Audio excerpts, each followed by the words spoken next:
Este território é o lugar com mais bases militares estrangeiras de diferentes países do mundo,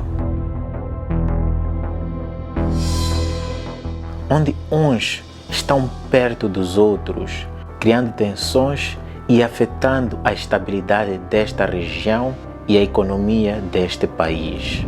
Mas isso não é tudo. Os líderes pretendem tornar este país nos próximos anos em uma Singapura ou Dubai em África, mesmo sabendo que o país não possui quase nenhum recurso natural. Então, como é que Djibouti pretende levar a sua economia aos níveis de Dubai? Djibouti, nous voudrons la situer, par exemple, dans les 20 ans à venir, là où aujourd'hui est Singapour ou Dubai. Olá, seja bem-vindo. No vídeo de hoje vamos falar um pouco da economia de Djibouti e esse vídeo terá uma segunda parte, então fica atento à segunda parte. E sem mais delongas, vamos logo falar de como funciona a economia de Djibouti. Djibouti foi uma colônia francesa e ganhou a sua independência em 1977. E nos seus primeiros anos, o país passou por uma grande crise, por tensões étnicas, uma guerra civil que durou de 1991 a 1994 e houve um grande número de refugiados vindo dos países vizinhos que entraram no país, o que só piorou a situação socioeconômica do país, que já era instável. Nesta altura, o país passava por uma insegurança política e alimentar.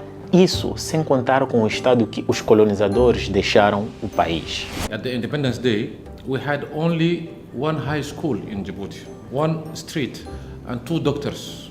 No entanto, o país é considerado um raro farol de estabilidade na atualidade devido à capacidade do governo de manter a paz durante anos, enquanto o PIB nacional per capita não é um dos melhores. Apesar do seu tamanho consideravelmente pequeno, Djibouti tem planos ambiciosos. O governo tem procurado transformar o país em uma Singapura ou Dubai em África. Claro, com um objetivo tão grande, a liderança de Djibouti tem estado disposta a assumir riscos geoeconômicos devido à sua escassez de recursos naturais. Com o propósito de atingir o desenvolvimento, o país tem feito vários financiamentos durante anos para a construção de infraestrutura, avanço das suas indústrias, levando a uma grande dívida pública, sendo mais ou menos 47% em relação ao seu PIB.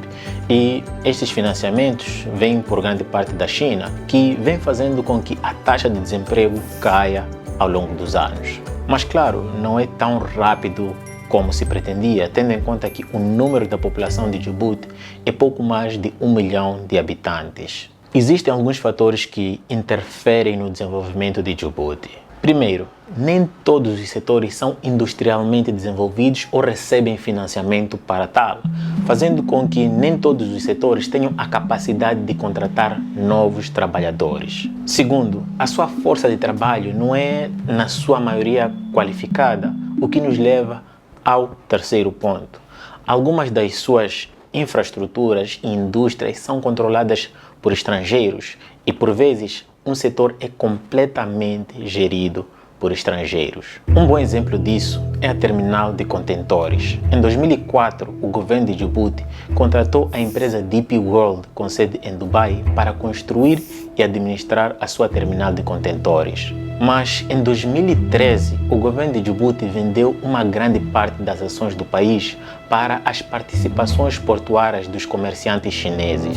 Isso, por sua vez, desagradou a DP World e levou a uma longa disputa que eventualmente terminou com a rescisão completa do contrato de Djibouti com a DP World, levando à nacionalização da terminal. No entanto, a China ganhou o controle sobre a terminal do porto. Um outro exemplo pode ser a empresa de telecomunicações, que é a única no país, tem custos altos, pouco emprega e é gerida por alguns estrangeiros. Mas este não é o único problema que o país encara. O facto é que o país sofre de secas e menos de 5% das suas terras são aráveis, obrigando antigamente a maior parte da sua população a ser nômades e pastorais. Porém, para suprir este facto, o país passou a importar grandes quantidades de produtos alimentícios, gastando avultadas quantias para alimentar a sua população. Entretanto, o território de Djibouti é geopoliticamente estratégico. Pode-se dizer que a localização estratégica do país é o seu maior recurso. Djibouti situa-se aqui na África Oriental, mais ao leste do Golfo de Aden. Essa região é uma das mais importantes para o comércio marítimo global, sendo responsável por mais de 12% do comércio marítimo do mundo. Com isso, os portos de Djibouti são grandes hospedeiros de uma boa quantidade de navios que passam por aqui, fazendo serviços de manutenção, carga e descarga, e sem contar com os homens e mulheres que trabalham meses nesses navios e que ficam dias sem pisar a terra. Então, 70% das atividades portuárias giram em torno de importações, exportações e reexportação. Mas este não foi o único jeito que este país capitalizou da sua posição. Então, um grande ponto de virada para a economia de Djibouti foi em 2001, quando os Estados Unidos ofereceram colocar uma base militar permanente em seu território. E em 2014, Barack Obama estendeu o acordo original da administração de Bush. Eles concordaram com um aluguel de 63 milhões de dólares por ano e até o final de 2022 o país já era hóspede de bases militares da França, China, Japão, Itália, Alemanha e Espanha, enquanto que a Arábia Saudita e outros países como a Índia e a Rússia já estavam a negociar para a construção das suas bases militares no país, mas o projeto da Rússia foi rejeitado. Estimava-se que há 5 anos atrás o país ganhava mais ou menos 300 milhões de dólares por manter algumas bases militares. Porém, pouco se sabe sobre quanto o país ganha de renda hoje em dia com o aumento de bases militares de outros países durante esse período. Agora, podemos dizer que Djibouti é o país africano que mais gera renda alugando o seu território para bases militares estrangeiras. O país também capitalizou a prisão geográfica da vizinha Etiópia, que não tem saída para o oceano. A Etiópia teve que fechar negócios com Djibouti para poder usar os seus portos. Quase 95% de todas as mercadorias de importação e exportação da Etiópia vêm dos portos de Djibouti. E na tentativa de aumentar as suas relações comerciais com a Etiópia, Djibouti construiu uma linha férrea que sai da sua capital até a capital da Etiópia, Addis Abeba, que foi concluída em 2019. E claro, isso só foi possível com uma ajuda de um financiamento da China, o que não gerou grandes resultados ou resultados esperados, mas com o crescimento da população da Etiópia, espera-se que irá gerar melhores resultados no futuro. Djibouti também exporta café, sal e couro, mas um dos setores que gera dinheiro para o país é o turismo. Nem tanto, mas o país vem tendo mais visitas de turistas ao longo do tempo. Porém, o Covid veio pôr o pé no freio de crescimento deste setor e causou mais ou menos 50% da perda de empregos no setor.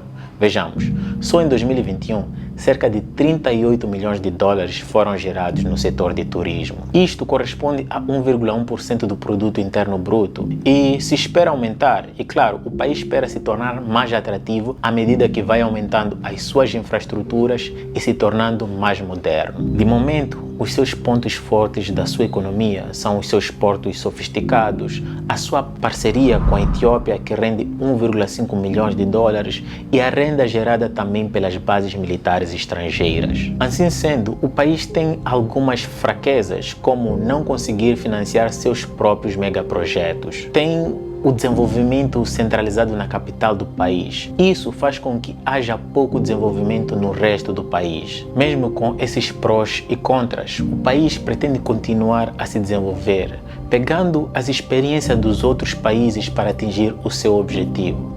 Mas o país tem um longo caminho pela frente. Então, o nosso vídeo termina por aqui. Qualquer dúvida e questão, deixa aí nos comentários. E como você já bem sabe desde o princípio, este vídeo terá uma segunda parte. Então, se você realmente quer saber por que quase todos os países querem ter uma base militar em Djibouti, Deixa aquele like para nos motivar a trazer o vídeo de por que todos os países querem um pedaço de Djibouti. Mas é isso então. Se você quer apoiar este canal, por favor, não se esqueça de partilhar com mais pessoas, dar aquele soco no like, por favor. E claro, se você quer ajudar mais ainda e apoiar, torne-se membro do canal ou do Patreon, link na descrição. Então, meu muito obrigado, Oshikuro, Kanimambo, Asante Sana. É só o começo. Tamo juntos. Peace.